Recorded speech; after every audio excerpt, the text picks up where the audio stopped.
Be the envy of the neighborhood. 860 KKAT, where the grass is always greener. Welcome to Gardening Utah. Here's composter and show hoster, Jana Francis. Welcome to Gardening Utah. I'm your host, Jana Francis. Every week here on Gardening Utah, we give you gardening inspiration and advice from experts across the state. We talk about vegetables, flowers, trees, shrubs, and of course, your lawn. Thank you for listening. I hope this show is something that you'll look forward to checking in with every week. Whether you're a beginner or an expert, Gardening Utah aims to inspire you and keep you in the know of what tasks you should be accomplishing in your yard and meet amazing, informative experts along the way. This show airs on the radio on the weekends here in Utah at 10 a.m. on 860 AM KKAT, and episodes drop every weekend on Apple Podcast, Spotify, or wherever you get your podcasts, so hit that subscribe button so you never miss an episode. On today's show, we're taking it a little bit different today. I've got Cameron Allcott with Progressive Plants with me, and we're going to talk about the benefits of gardening. Whether it's a physical benefit, whether it's a health benefit, we kind of dig deep into nature, why it's important to be connected with the earth and with nature. And it's just a fun conversation. So hop along the ride with us today.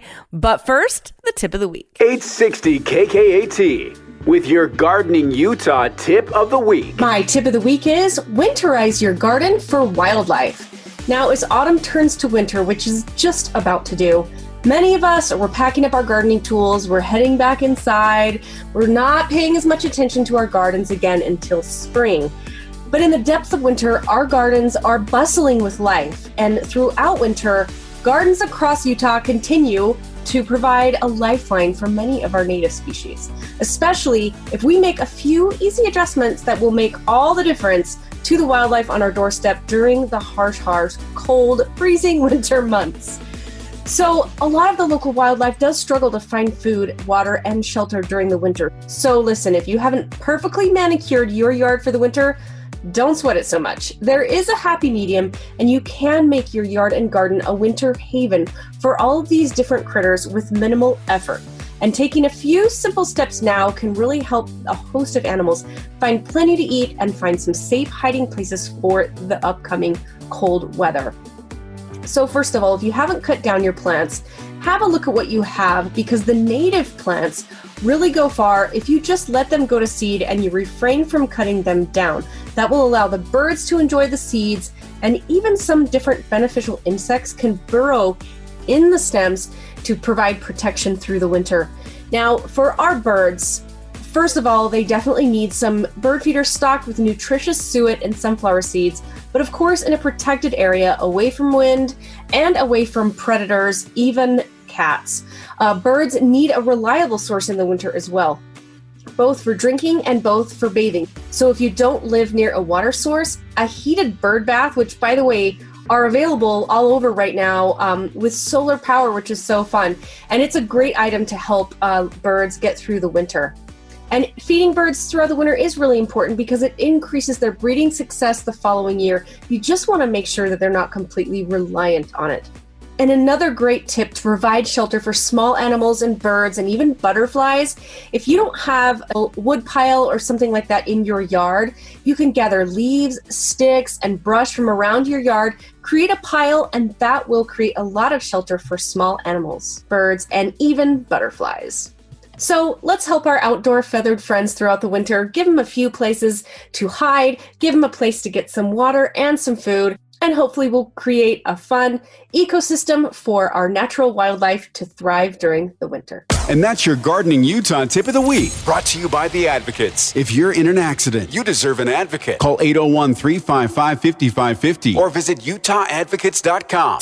Never miss a tip for your garden and never miss an episode. The Gardening Utah Podcast with Jana Francis on 860 KKAT. Well, Cameron, welcome to the show. Hey, thanks, Jana. How are you doing? I'm good. It's long time no see, except for last weekend. I know, right? Was that not the best thing that you've ever seen? Oh my gosh. Yeah, that was really, really cool. So for the listeners, last Saturday night, Cameron and I and our significant others went out to the Utah Utes game and had a blast. And we actually went to Cameron's girlfriend's house to pick them up. And let me tell you what, I got to see all of Mandy's beautiful, beautiful trees and shrubs. And it was like so obvious that like, oh, someone from Progressive Plants lives there. Or you know what I mean? It was so well, I don't live there. Well, that's true. But right. I do utilize her land to experiment with like plants that aren't even on the market yet. So yeah, I guess what I should have said is somebody knows somebody in the plant world in that house.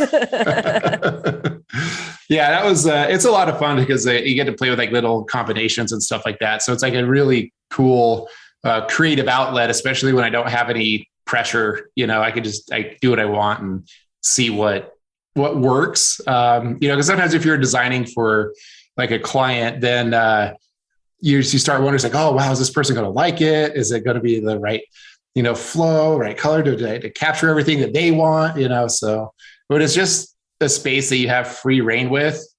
It is just so much easier in some respects. Yeah. Oh, I bet. Well, it was so pretty. I just loved all the different textures and even the potted peach, dwarf peach on the front porch. I know it's that little miniature peach that is there. It has a name. Okay. We named it Georgia. Oh, I see what you did Georgia there. peach. Yep. That's cute. Yeah. So, but yeah, we had a good time. I got to see, what Cameron would do with a playground of plants. It was really, really neat to see. And I can't wait to get started on mine.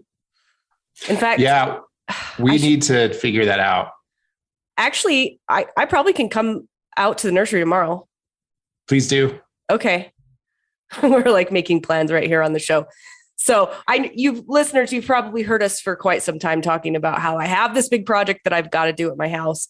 And I think I'm going to get a kickstart on a lot of it coming up soon here and buy some serious plant material from Cameron.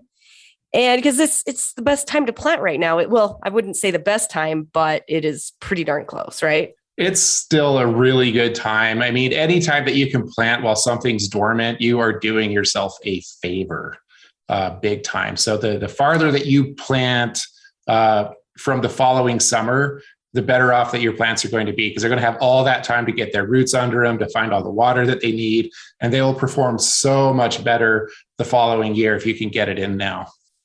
Yeah, exactly. And I don't mind going out and hand watering, like I know I'll have to do with several things, but who cares? I mean, it'll be worth it in the long run. That's true. And I can't wait. Very true. Wait to get started. So today, Cameron, today's show, we're going to talk a little bit about the mental health benefits of just getting your hands dirty and gardening, right? Oh, yeah. Because that podcast that you sent me the other day, like I sat through the 3.5 hours straight because it was so unbelievably fascinating to me. And I just I might just go like watch it again after we do this, because I was blindsided by how awesome that was. It was so inspirational. So what it was is I happened to watch or listen to Jewel, the musician. She was on the Joe Rogan podcast. And at first I thought, oh my gosh, this is a 3 hour and 45-minute podcast. That is a big commitment. But I plugged away at it over a couple of days, just as I was, tinkering around the yard and doing chores and whatnot. But I was so freaking inspired by this podcast that did address, quite a bit of the mental health benefits of, I wouldn't even necessarily say gardening in that case, but just being connected to nature. And it was a lot about mental health, but it was also just super inspiring. So I sent it over to Cameron, and then we just decided to kind of tackle that topic today. She's more than just gardening puns and sage advice. It's Gardening Utah with Jana Francis on 860 KKAT. Gardening Utah, available wherever you get your podcasts and at 860kkat.com/garden.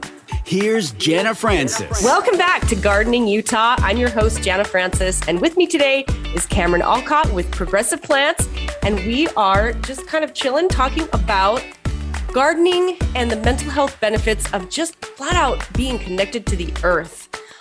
Before the break, I was talking about how we were inspired by this episode of Jewel on the Joe Rogan podcast. And if you want to listen to that, it's over on Spotify.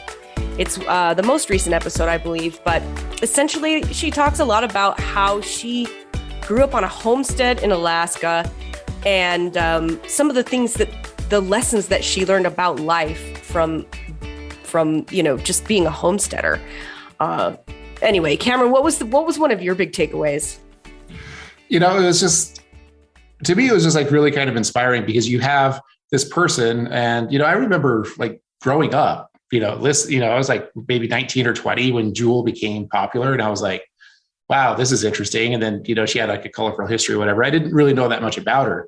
And then when she was on the podcast, she was talking about like all of these different activities that she's in with, like helping with schooling and mental health and all these aspects that she's involved with. But she also struggled with a lot of things like her mental health as well, which I thought was, she's a celebrity. Like I get it. There's a lot of things that kind of go on with like, being famous and it's, it gets kind of scary, I think, for them where they just go from literally in a town in Alaska to selling, like 1 million albums a month, and that's got to be kind of scary and overwhelming. And, just what really kind of fascinated me about this particular podcast with her was her eloquence and her wisdom that she has gathered, because she's our age, and I still feel like a 17-year-old kid inside, I do not feel mature enough to be an adult. So I was just kind of just inspired with like how wise that she was and how she came to a lot of like the same conclusions. But then like I started thinking about it is that I kind of made like the connection that a lot of the people that I even look up to in general have some sort of connection to gardening or horticulture or homesteading or whatever, they have that connection to nature somehow. Yeah. And maybe it's just because like it's the end of the season, like we're like well into November now. And I mean, how much gardening can you do now that it's freezing? Yeah. Other than planting some things to enjoy for next year. I mean, typically at this time of year, like I'm always kind of like reflecting on my successes and failures, a lot of failures, in the gardening space, in the gardening world. And so it was just kind of like serendipitous that you sent that over to me. Oh. And after I started listening to it, I immediately sent that over to like our friend Nikki. Oh yes, of course.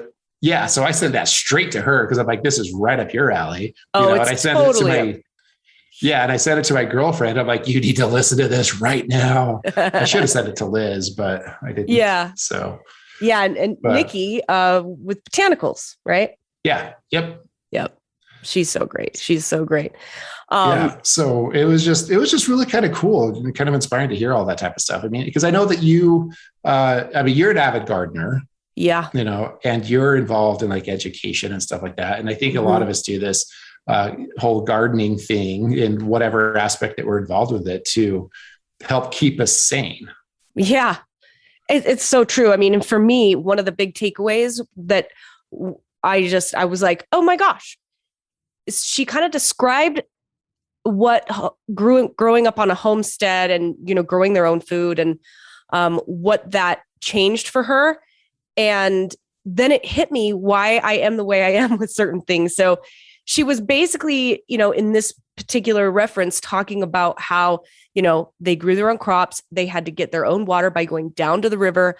And she was going on how important it is to have a connection to the food you eat. And, you never taking things for granted because how heavy water can be, knowing that like, you had to go and fill a 5-gallon bucket or, I mean, I don't even know that, just how heavy it is to go get it from the stream and then water those plants and, nourishing something from start to finish gives you a relationship with that thing, whatever it is, whether it's, your backyard chickens and the eggs, or whether it's, in their case, growing crops or hunting for their food.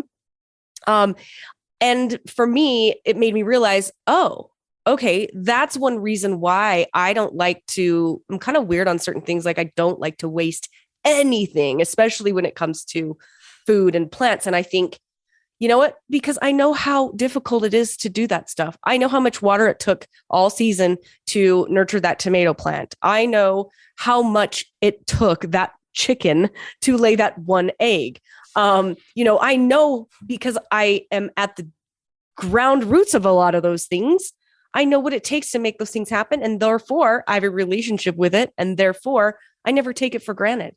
And that's what was my like boom eye-opening thing, because I guess that is the reason why I don't feel bad anymore for being weird about like, I'm not going to waste one tomato. Like you should have seen me with all my green tomatoes, like trying to save every last one when it froze earlier, and they're all lined up perfectly in my garage, ripening as they go. My husband's like, you're kind of crazy. And I'm like, yes, I am. But also now I'm just going to, instead of say that, I'm going to say, no, I have a relationship with these things because I know what it takes. I'm going to change my Facebook status. I'm in a relationship with my garden. With tomatoes. Yeah, with tomatoes. You know what?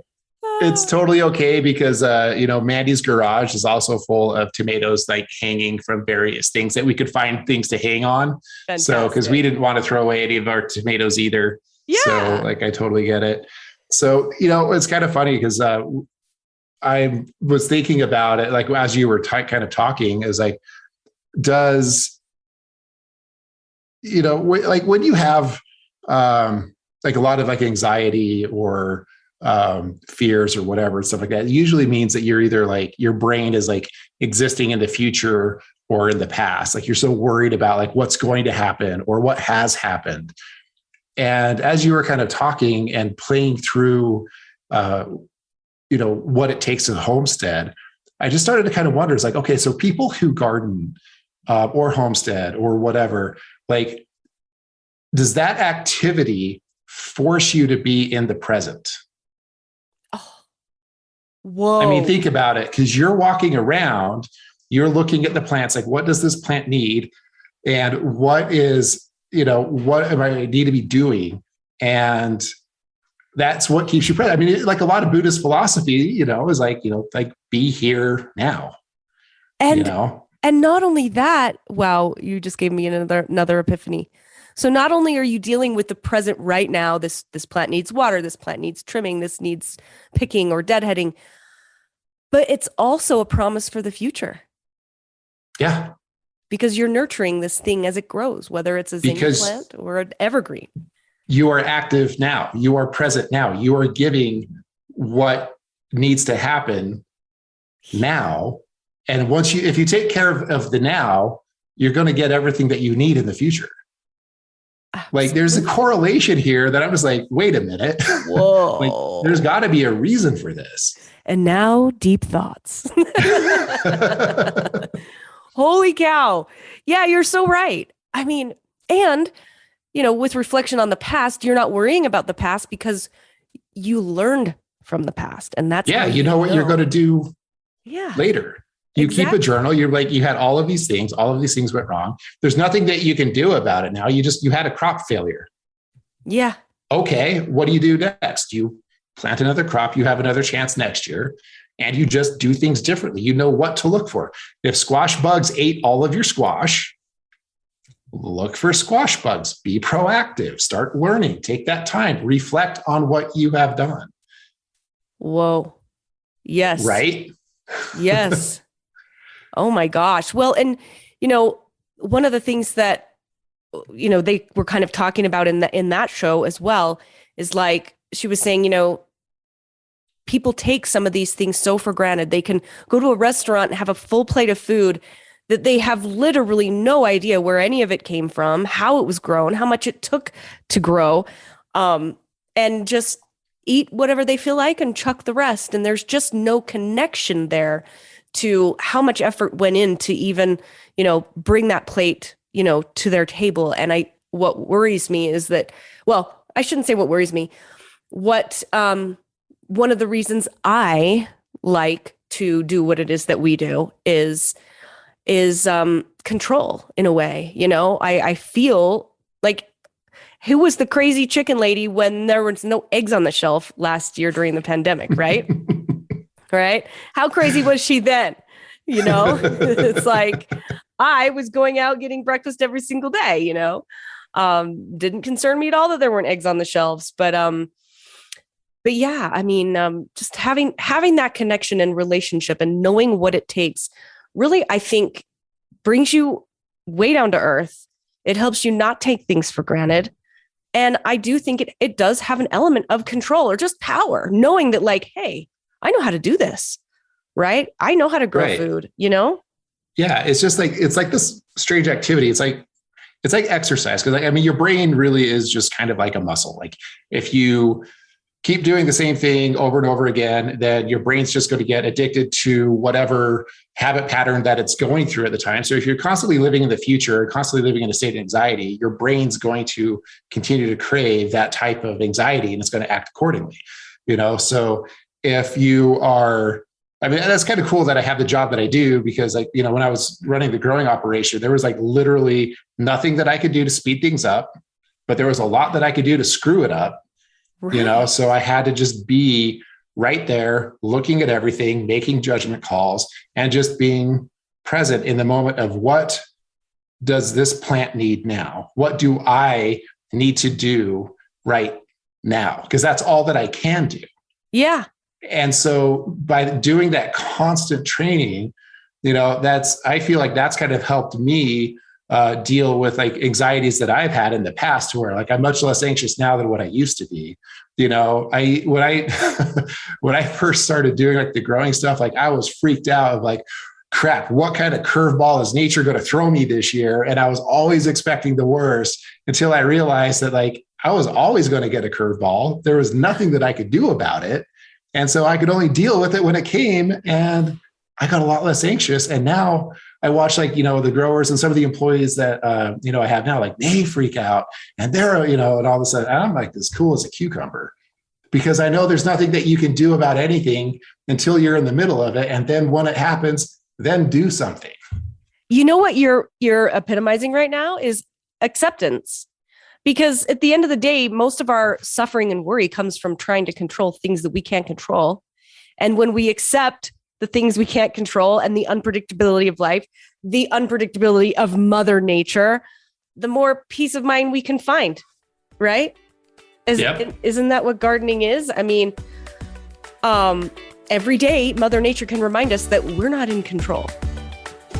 For sure. Kind of interesting. Okay, well, we'll be right back after this right here on Gardening Utah. Stay with us. 860 KKAT with Jana Francis and Gardening Utah, where it's always mulch time.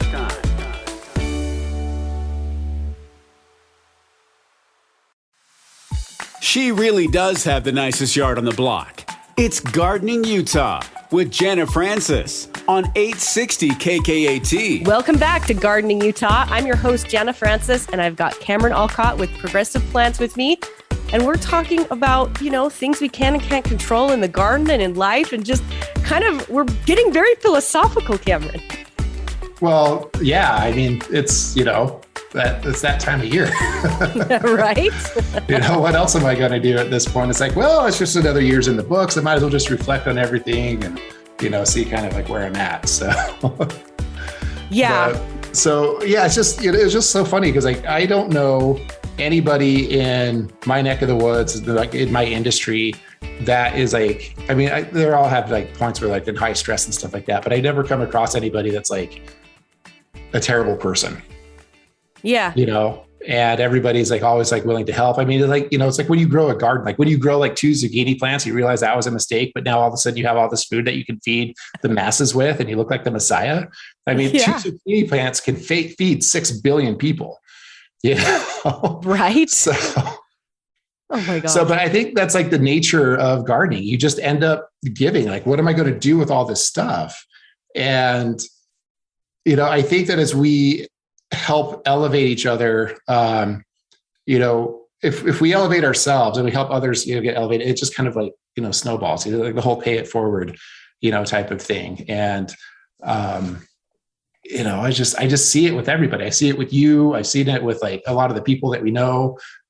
We're always just trying to help each other out in so many different ways. I'm in a business where literally I get to help people every single day because they don't know that much about plants, or growing things. And then I have employees that are going, through like the USU program who also don't know things, but I can teach them to help other people with what I know and what I've accumulated. And if they're teaching other people, they're learning more than just by being told something. Yeah. Yeah. Which in turn, I'm learning more by teaching them. So totally. I mean, don't you think that, you just said it so well. I mean, when you meet someone on the basis of, having that gardening thing in common, right? It's one of the best ways to like immediately become a friend from being strangers, Oh, it's incredible. I mean, just like the sheer like amount of friends that I've accumulated in the last 5 years, almost all of them have been gardening related. I mean, like we've become really good friends. Yeah. You've got, now we have like Liz and Nikki and, my girlfriend Mandy's like actually really into gardening where she wasn't completely into it, but now you walk around and she's like throwing around Latin names and stuff. I mean, it's cool. Totally. So, and then a lot of the designers that I worked with, we've actually cultivated some relationships with. I mean, it's just, and then some of like your friends now too, like, like Casey and, and now like, Rhett and whatnot. I'm like, these are cool people, and it's just, it just kind of snowballs, it's really kind of cool. Yeah, it really is. I mean, yeah, connecting with others and connecting with the world too. I mean, I think that, just the act of being outside alone, right? I mean, think about the health benefits of that, both physical and mental. I mean, let's be honest, planting trees and shrubs and plants and, weeding and all these things are not, it's a physical thing. It's good exercise. Yeah. It is. And, the other thing too, is that, now that we have a generation behind us now, like we're no longer the children. We don't, it's like the baby boomers aren't criticizing the Gen Xers, now we have like millennials and Gen Zers now. Yeah. And, we were latchkey kids, or at least I was. And, we have all these kids that came in behind us. And I think a lot of people, especially like during the 90s, wanted to do more of like hardscaping and get out of like yard work and things like that. They didn't have time. Yeah. They had their jobs, and so they put concrete everywhere. They didn't garden and they just, does that, what I mean? Yes. And so now that these kids, like these millennials and even like some of the Gen Zers now, I mean, they really didn't get a whole lot of experiences growing things. So true. So they just are like, well, I want to have a garden because we didn't have a garden growing up, but I don't know how to garden because we didn't have a garden. Yeah. It's so true. And so now here we are in a position where we can, help people learn because there's like probably like a 15-year gap of time where I just noticed that there's like a lot of people that just weren't cultivating nature. Yeah. And so they were missing something from themselves, because I've noticed that people, and I don't have any basis in fact, so don't quote me that this is gospel or anything like this. This is just my anecdotal interactions with people, is that people who don't involve themselves in nature in some way, whether it's gardening or hiking or doing whatever, seem to be less happy to me. Absolutely. Absolutely. I mean, the more screen time you're sitting behind and the less you are outside, I mean, those are, I believe there are studies that just prove it time and time and time again. Yeah. I mean, I've seen like a lot of articles lately about how having just greenery around you, like it just increases your mood. Absolutely. Absolutely. I mean, oh my gosh. Yeah. And just the, connecting with the earth and the world, I mean, having a piece of property that you can garden on means having a relationship with that plot of ground and going outside and being in the elements. I mean, it also just being more aware of the elements is so good, even for your sleep patterns, right? Mm-hmm. Yep. I mean, just being out, like for me, I could tell you every single day, how many minutes earlier the sun is going to come up or down because we have to go out and let the chickens in and out, right? Well, out of the coop and into their enclosed runs. And, I'm telling you what, you're going out every single day, no matter what. It's forcing you to go outside. Not that I don't anyway, but you're sensing the change in everything. And a heightened sense of everything, just a totally different connection with what's really going on outside. And it makes you realize that like, that's where peace is, right?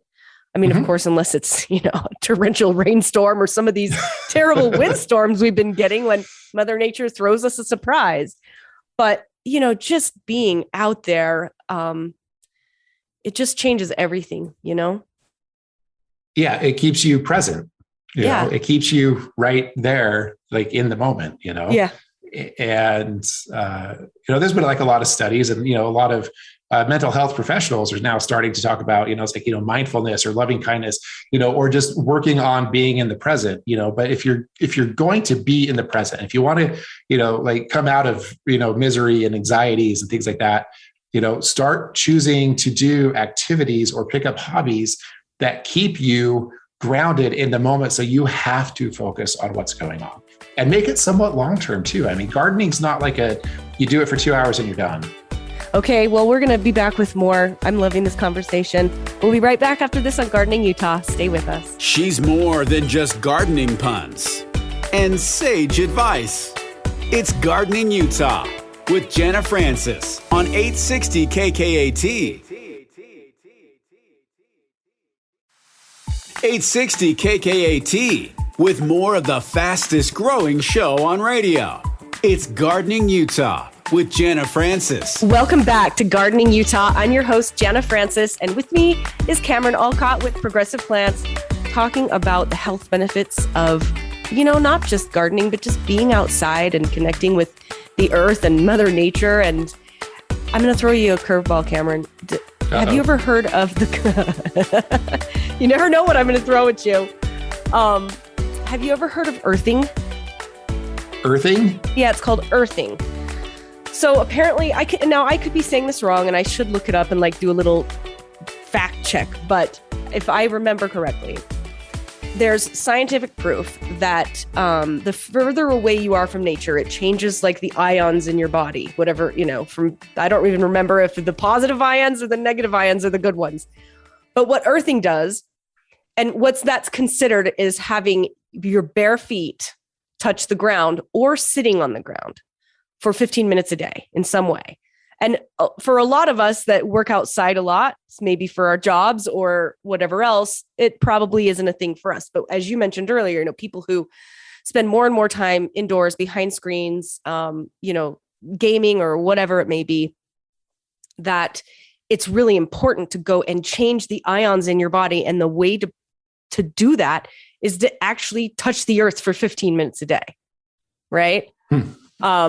And I guess there's some kind of a scientific study. I'll find it and put it in the episode notes because it fascinated me. But it makes you realize, like, it really does feel good, like when the sun's out, to go and just lay on the grass and put down a towel, or whatever. I mean, it just makes sense to me. And I just worry that so many people are getting away from that. Well, and I mean, I don't know about like the science behind anything like that, but anecdotally, like I can totally see what you're talking about. So like one of the things that I did for myself 15 years ago, almost 15 years ago. Wow, it's been a long time. Was when I was still married, like, my marriage was like kind of like on the rocks at the time. We were on the rocks a lot, but this was like, one of the major times that we did. And, my ex-wife, she's like, it's like, you should do this meditation thing and she'd been doing it for years. And so I'm like, fine. I was like really resistant to it, cause I'm like, young and stupid, thinking like I'm mentally well. I've never been to jail or anything like that. Never had addiction problems or whatever. So like, I'm good, but yeah, apparently my relationship was in turmoil. So I'm like, oh, okay, well, I'll go do this thing. So, and she'd been doing it for a couple of years at this point, as well as like other members of her family. And so I was like, you know what, fine. If it, I better do this if I want to save our marriage, and so I did. And it was a 10-day meditation course. It was silent. You couldn't talk to anybody or anything like that. And you sat for really about 11 hours a day. So you were just 11 hours a day, you were sitting on your butt, just like meditating, and everything. They had like little breaks, but it's usually about like an hour at a time. You're just going and whatnot. And it was the hardest thing that I have ever done. And to this day, I would still say it's the hardest thing that I have ever done.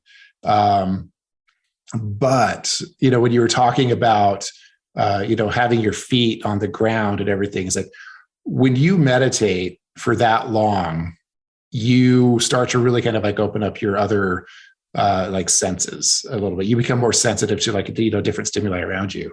And I was up in Idaho. I was up in like Sawtooth, like somewhere north of Ketchum, up in Idaho at a Presbyterian summer camp type place.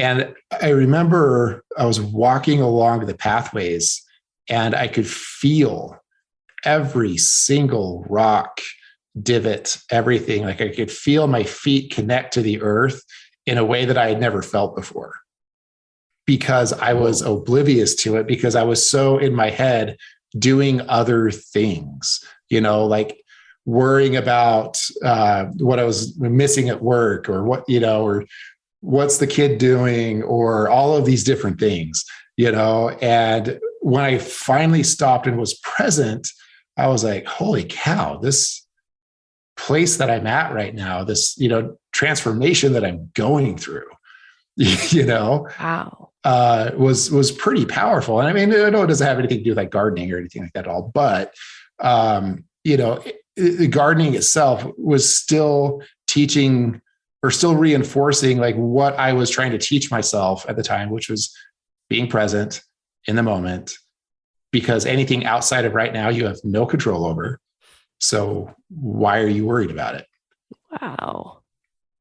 I love that. So it's just been kind of cool. So, I mean, to kind of go with what you're talking about, like, yeah, I mean, you need to connect with nature. I mean, I don't care if it's, taking your shoes off and, putting your feet on the grass or on a log or in the water, on rocks, or even if it's painful, you're still connecting, and I think that's really important, like you were saying, because we all need it. You get in these urban jungles that we have now where it's all concrete everywhere. I think there's kind of like something, lost with that, which is why I think like a lot of landscape architecture starting to move back to a little bit more complex planting plans, and starting to integrate more native type plants to not disrupt the ecosystem as much, to kind of reduce the impact that humanity is having in the places that it's kind of invading. And I think that mindfulness is something that is starting to become like a little bit more prevalent, because we need it, because we haven't had it for so long. And now we're moving towards that again. And I think it's just absolutely astounding. Absolutely. Absolutely. Okay. I found my article, Cameron, and I did say it correctly. So you did. It's called Earthing or Grounding. And it says the practice relies on science and grounding physics that explain how electrical charges from the earth has positive effects on your body. It is a therapeutic technique that involves doing activities that ground or electrically reconnect you to the earth. And I'll put the link to this article in the episode notes. It's healthline.com, so it's totally legit. But it says you can do this in many ways, either walking barefoot, lying on the ground, submersing in water, or using grounding equipment like grounding socks, grounding mats, etc. Anyway. So yeah, it says there's many health benefits, including reducing inflammation, reducing anxiety, depression, sleep disorders, cardiovascular disease, chronic pain, and chronic fatigue. Very interesting. I totally buy that. It's like when, going back to that podcast, with Jewel, one of the stories that she was kind of talking about at the very beginning of that podcast is when she was 15 years old, right before that she left, and she was like watching the tide come in and out. Do you remember that spot? Yes. And then she was having like a mental health crisis at the time, and her just watching that tide, just stopping and just, having those realizations where she's just sitting there thinking and not having all of this crazy external stimuli to where, your brain can only deal with so much at a given time. Yeah. And you need to be able to separate yourself from all the craziness that goes on outside of our minds to do something just so simple. Gardening's not a complex thing. Like it forces you to shut everything else out because you need to just dig a hole. Yeah. You need to just deliver water. You just need to pick this tomato. Yeah. You need to just apply this fertilizer. You're not doing anything else. Or if you are doing like a little bit of other things, it's not like overwhelming. You're not like, creating pivot tables on an Excel spreadsheet while blasting music as loud as you can with kids screaming in your ear and your boss on your phone and your phone going off, going ding, ding, ding. Yeah. It's just a simple task. And there's a beauty to that. There's a total beauty to that, especially when you consider, I don't think that our brains were ever developed to need to handle things that are going on outside of where we can control, right? No. I truly believe that half of the anxiety and stress and the mental health disorders that are really prevalent now are partially because our brains are getting inputs at levels we've never, ever, ever as humans, when you look back in time, we're not designed to have that much knowledge of what's happening clear over in Kenya when I'm here in Salt Lake City, Utah. What can I do about that? Absolutely nothing, but I'll sit there and read about it and worry about it. And then what happens? I'm worrying about something I can't control and I'm not in the present. Yeah, no, like technology is forcing, our societies to evolve way faster than, humans have evolved. Yeah. So, it's kind of crazy that we're in this time to where like there's this massive change going on, but yet we cannot keep up with what it takes to deal with that change. Yeah. So we compensate by creating more technology to deal with that change. I know. It's kind of wild. Oh my gosh. I as we were talking, I just looked up, I was just Googling around and I just thought I'd read through these. So it says this is on Psychology Today, but I just typed in health benefits of gardening and this article came up.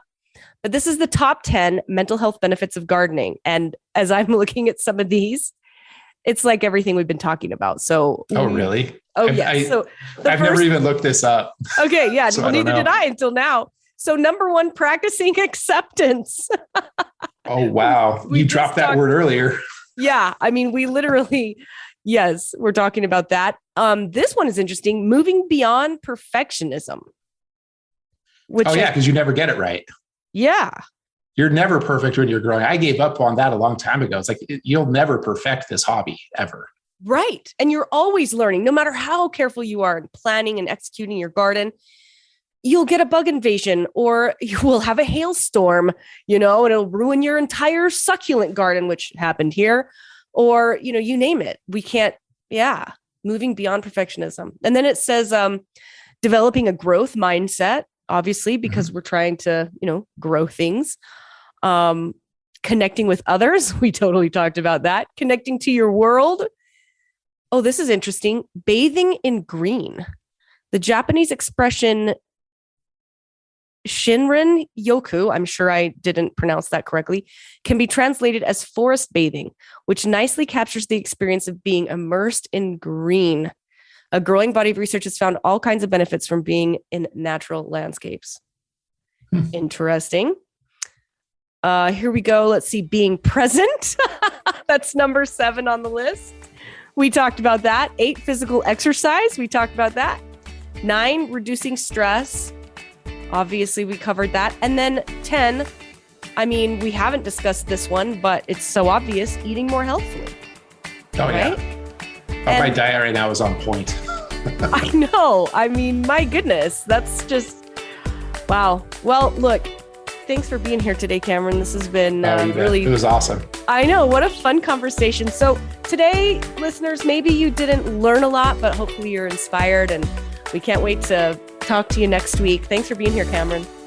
Thank you. When you're ready to grow big or go home, make your neighbors green with envy. Get the Gardening in Utah podcast. Gardening Utah. Available wherever you get your podcasts and at 860kkat.com/garden.